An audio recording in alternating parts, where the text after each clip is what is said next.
Olá, bem-vindos! Hoje a gente vai fazer uma análise profunda de uma história bem complexa. Estamos falando de uma cidade isolada, Nocturne Falls, que está, assim, à beira de um colapso total.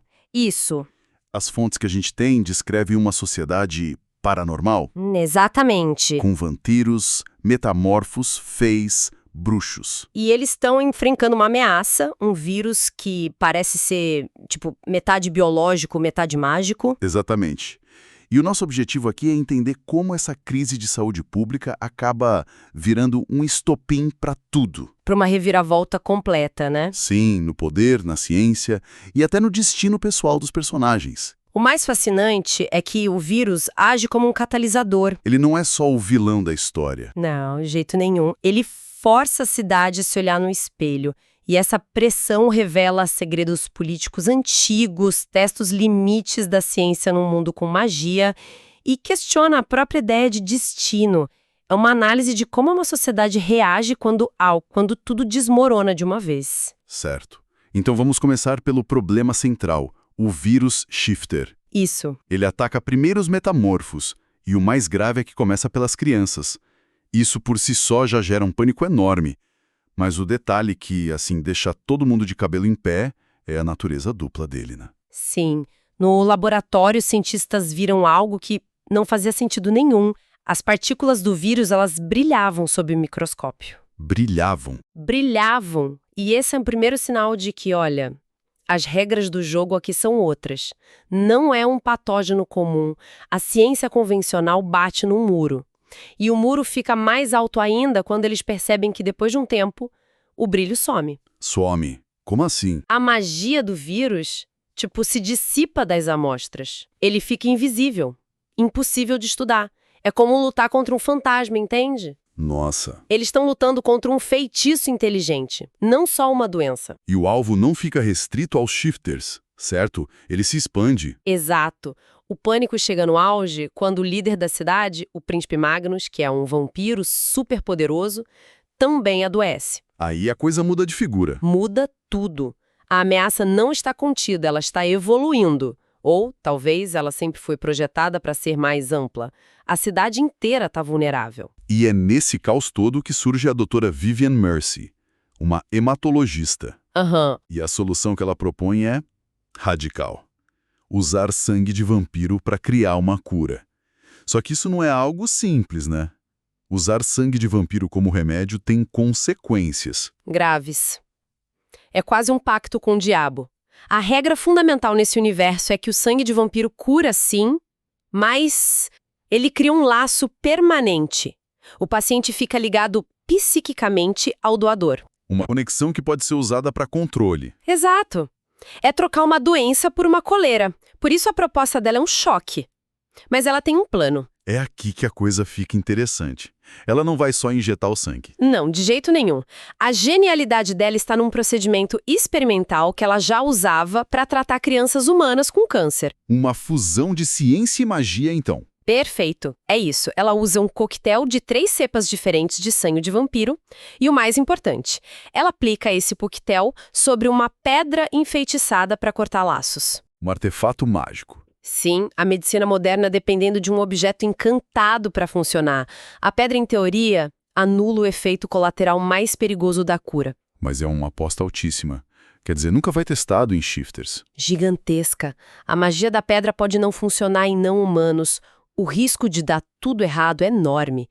E enquanto ela está no laboratório, nessa corrida contra o tempo, o castelo está metaforicamente pegando fogo. O vácuo de poder. Exato.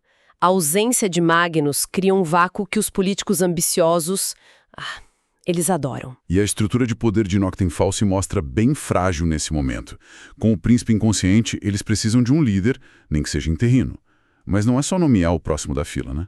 O buraco é mais embaixo. A lei de sucessão deles complica tudo. Para confirmar um novo príncipe, são necessárias 4 linhagens reais. 4? 4. E o problema é que Nocturne Falls não as possui. Eles funcionam há séculos com um sistema incompleto que só se mantinha pela força do Magnus. E sem ele, essa falha estrutural vem à tona. E a crise força a cidade a desenterrar segredos. E é aí que a nossa médica, a Vivian, volta para o centro da história. Mas por outro motivo. A grande ironia. Total. Descobrem que a Vivian, a forasteira, é a peça que faltava no quebra-cabeça. Ela é a última descendente de 2 linhagens reais esquecidas. 2? Não só uma? 2, os do sangue e os do cor.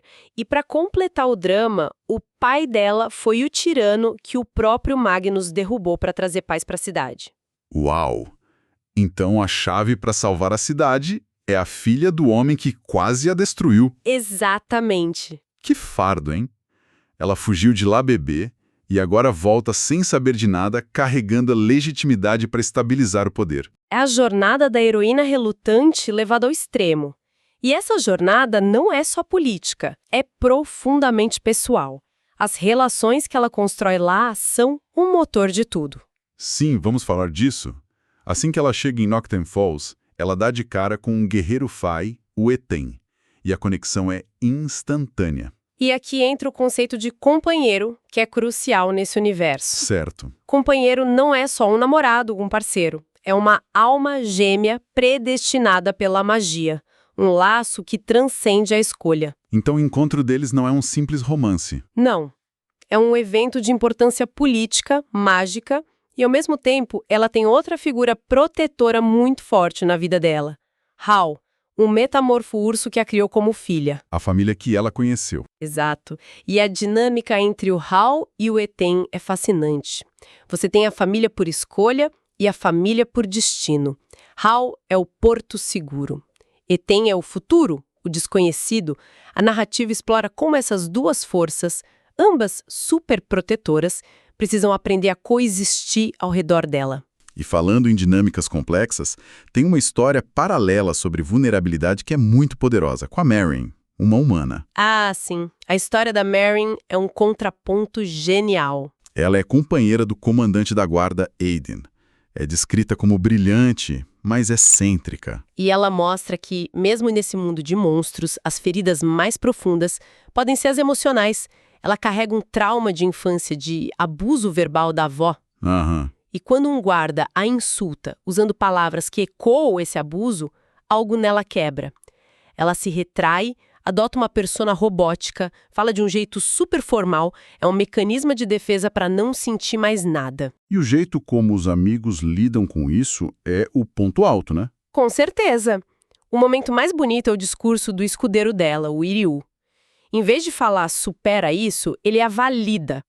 Ele a descreve como um Fruit Loops numa tigela de Cheerios. É uma ótima metáfora. É fantástica. É o jeito perfeito de dizer.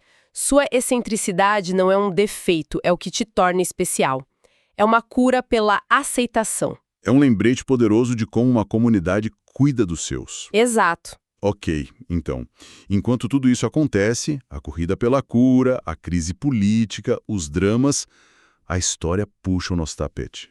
Descobrimos que o vírus não foi um acidente. Não mesmo. Foi um ato de bioterrorismo político. O responsável é Ivan de la Fontaine, um rival que queria o trono de Magnus. E o método que ele usou é sutil. Diabolicamente engenhoso.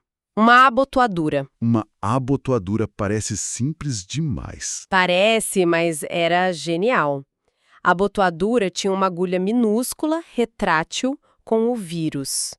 Um simples toque no braço de Magnus durante um comprimento e pronto. Nossa, que vilania. Sutil, difícil de rastrear. A descoberta só acontece porque o duende da Marion, o Félix, que adora coisas brilhantes, ele vê o dispositivo. Ele frustra uma tentativa de usar o mesmo dispositivo na Vivian e aí a ficha cai para todo mundo. Então a crise médica e a intriga política são a mesma coisa desde o início. O plano era desestabilizar tudo para tomar o poder. Um plano que culmina num ataque direto, desesperado.